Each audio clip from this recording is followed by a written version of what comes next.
After setting foot into the 6th generation of consoles, companies had to summon a slew of ideas to make a strong impact. Capcom, for instance, ushered in an era where they were crowned kings of the hack-and-slash genre, giving birth to hits like Onimusha and Devil May Cry during their reign. Such an era not only marked a robust debut for the beat-em-up genre from various companies, but also sparked the birth of several unique concepts that have been largely unexplored since the PS2 days. We saw the rise of gladiator-focused titles, vampire-themed adventures, and vehicular combat experiences. However, despite their initial promise, these ideas dwindled, eventually forgotten by publishers as market interest waned. Although some of these games couldn't muster the magic to evolve into franchises, beloved classics from past generations were resurrected in stunning 3D, breathing new life into long dormant IPs that seemed destined to remain in their graves. Today's occasion calls for a trek to the past, where we delve into the history of one of the most forgotten grandfathers of the action-adventure genre.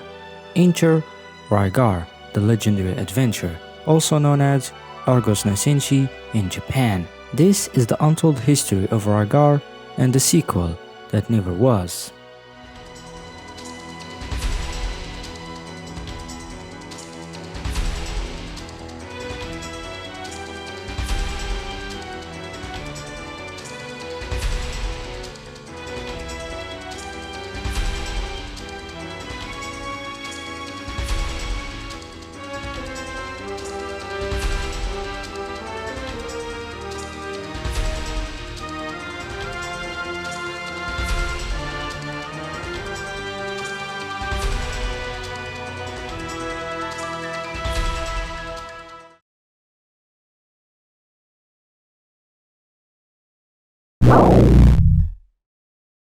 The original Rygar was initially launched in the arcades back in 1986, securing a seat among the highly regarded games of that era.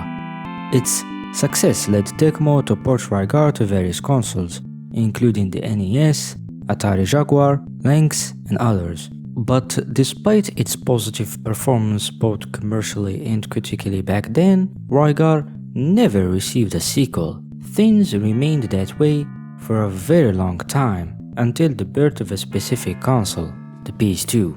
With the dawn of a new generation, developers had to prepare for the next adventure. Around this time, several IPs initially developed for the N64, PS1, and the Sega Dreamcast had to shift production to the next generation of consoles.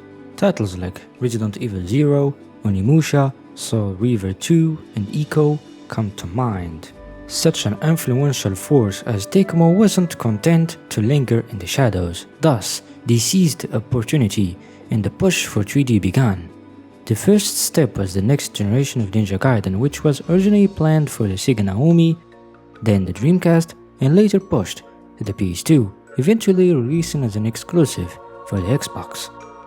Other new original IPs like the 2002 Breaker sadly never progressed far into development and were quietly shelved around 2003. However, before these two games, Ninja Gaiden and Breaker, were even showcased, Tecmo was working on a 3D revival of one of their cherished IPs, Rygar.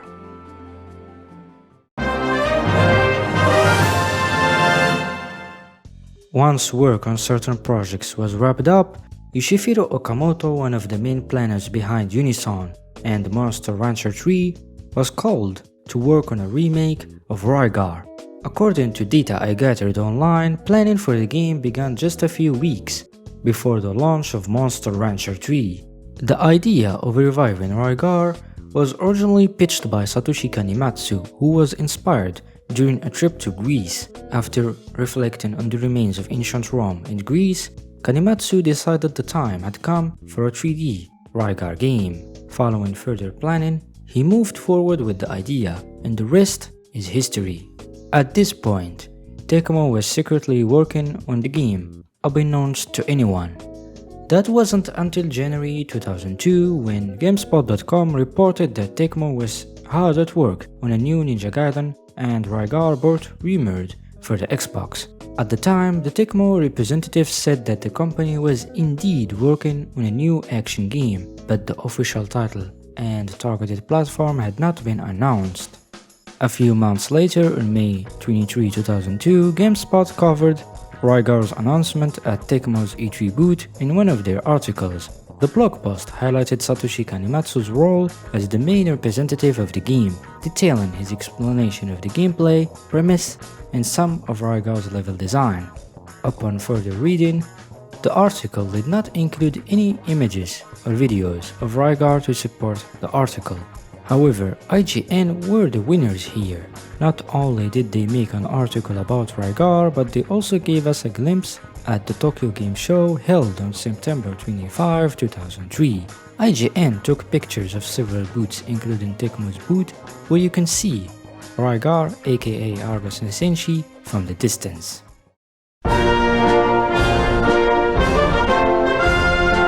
For those who love to bash, gash, smash, and crash, there is Rygar.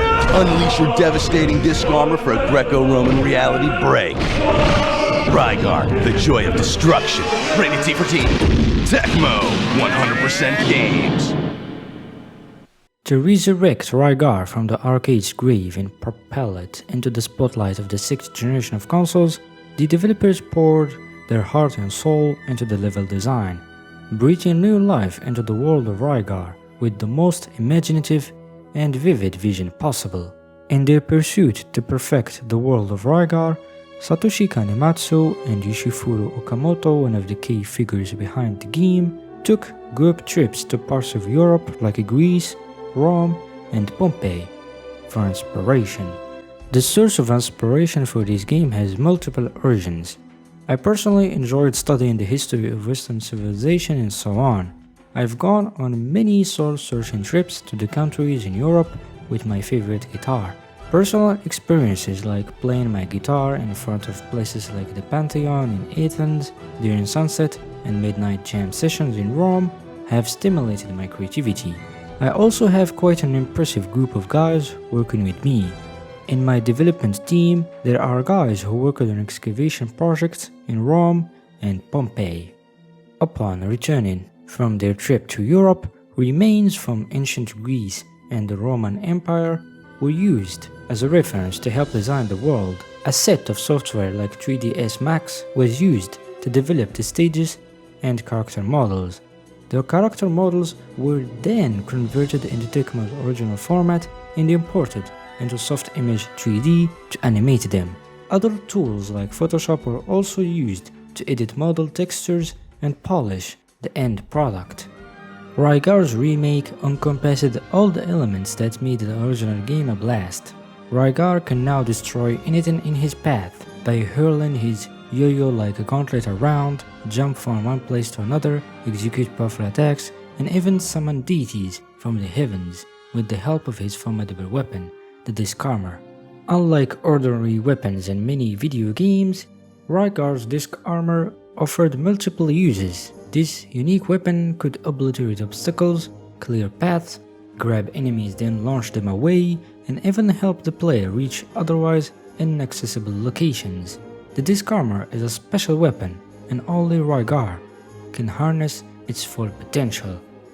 Although the gameplay was reminiscent of several action games released during that period, Rygar's emphasis on a destructible environment was mind-blowing at the time. Tecmo's attempt to deliver an incredible experience where destruction was important felt immensely satisfying. Destruction and incredible world design weren't the only key points that made Rygar a blast to play. Tecmo did incorporate a system reminiscent of 3D Metroidvanias like Castlevania Lament of Innocence. Similar to the latter, players could delve into levels, slay monsters, and acquire new items to progress. However, reminiscent of classic Metroidvanias, Rygar featured segments of backtracking. At times, players would encounter blocked or unreachable areas. In these instances, they had to explore alternative paths, defeat bosses, and obtain new skills or disc armors. Each new disc armor the player acquires unlocks new roads, that were once blocked.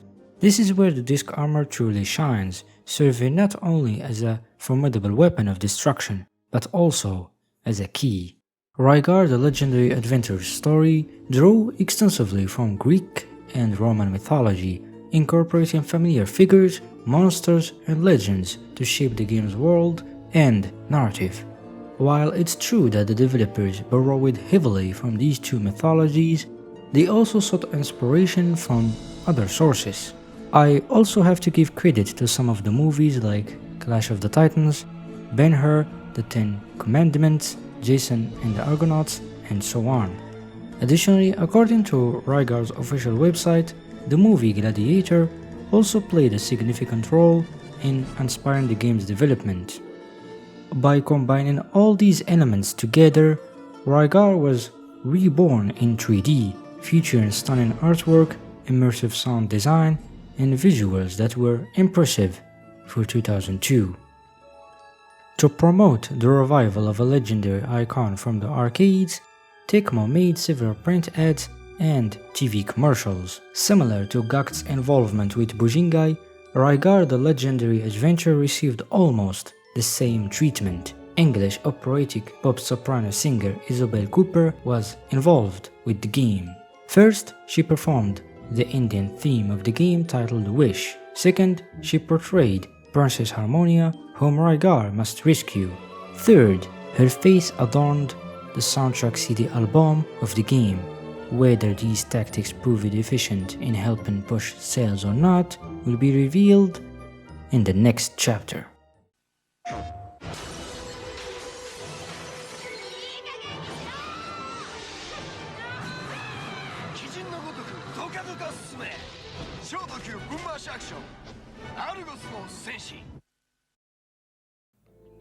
After a development period that lasted for a year and a half, Rygar the Legendary Adventure was finally released, debuting first in North America, followed by Japan, Europe, and China. The critical reception across multiple regions was positive, with the game scoring high points on Famitsu, Game Informer, IGN, Eurogamer, and other media outlets, going as far as receiving nominations for various awards. Despite glowing reviews from critics, Rygar's sales figures failed to match the hype. Eventually, it struggled to dethrone competitors like Shinobi and Onimusha 2, selling only 55,326 copies by the end of 2002. Upon further investigation, I stumbled upon this website. If Video Game Charts data holds true, Rygar managed to achieve slightly better sales in North America and Europe compared to Japan. However, the tragic reality remains that Rygar was ultimately a commercial failure.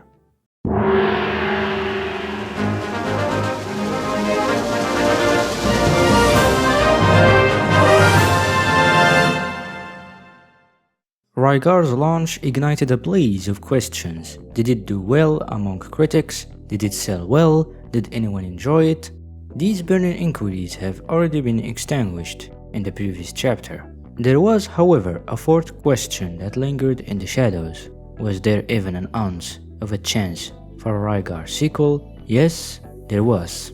In my pursuit to finding anything concerning a Rygar sequel, my research led me to a Gamecult article titled Le Retour de Rygar, which translates to Rygar's Return.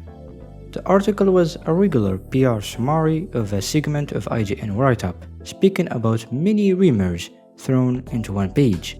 After clicking on the link, we can see a mention of Rygar 2. The article hinted that Tomonobu Itagaki, the mastermind behind Ninja Gaiden, was poised to steer the project, sparking speculation that Rygar 2 could become an Xbox exclusive. Nothing else was revealed at this point. However, I did search for the archived Game Informer interview, only to find Tomonobu Itagaki assuring everyone that he would make an announcement regarding Rygar 2. In the end, he didn't. Speculation arose when Gamecult reported the renewal of Rygar's trademark in 2005. IGN continued their investigation into Rygar, speculating that a follow-up was indeed in the works and might debut in America before Japan, possibly in late 2005. Time went on with new information about Rygar 2. or any mention of it ever since.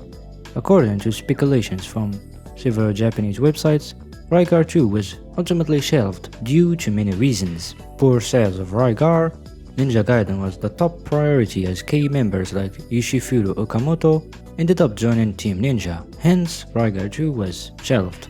And lastly, Tomonobu Itagaki may have simply lost interest in the game altogether and decided not to pursue it further. Interestingly, Itagaki is known for not being a fan of Satoshi Kanematsu's games at all, so that's probably one of the reasons. At this point, Rygar was presumed dead when Tecmo released their fiscal earnings in June 2007. From the image, you can see Rygar was the lowest performing franchise compared to Ninja Gaiden, Dead or Alive, or even Tecmo Bowl. Looking at these numbers, there was no hope for Rygar's return. But Tecmo decided to give this franchise one last boost. In May 2007, IGN reported that Tecmo was working on Project Rygar for the Wii. This announcement reignited hope as Tecmo revealed plans for the game to introduce a new protagonist, fresh enemies, swinging action, and a gameplay system leveraging the Wii Remote's capabilities. Just from the announcement, players glimpsed a glimmer of hope, a spark that this could be the sequel everyone yearned for, a sign that Tecmo hadn't yet surrendered the spirit of Rygar.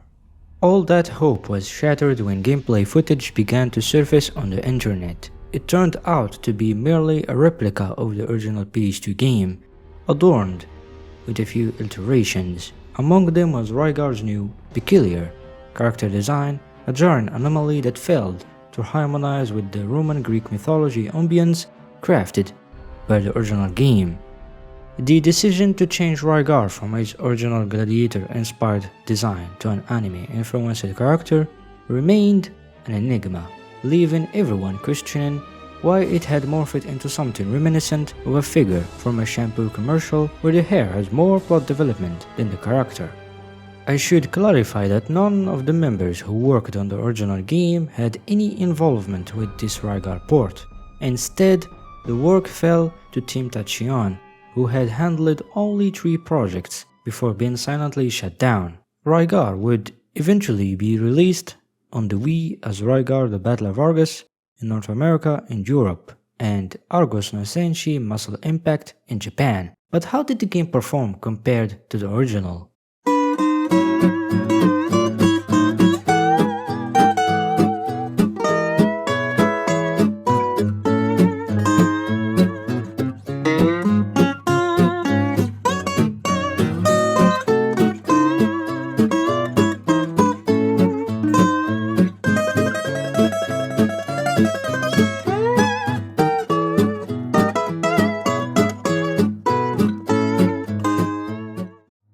In the end, Rygar was a colossal flop on a major scale. The game scored poorly and didn't bring in much money for Tecmo either. This was the nail in the coffin for any potential 3D Rygar revival in the future. After Tecmo and Koei's merger, the company has been renewing the trademark solely to resurrect the classic Rygar through their arcade archives releases on modern consoles. While the classic game still gets mentioned every now and then, Rygar the legendary adventure now languishes in the mists of forgotten memory, cherished only by scattered players here and there. Its revival seems improbable, and even if it does happen, it won't be anytime soon, but in the end, it lingers as no more than a fleeting dream.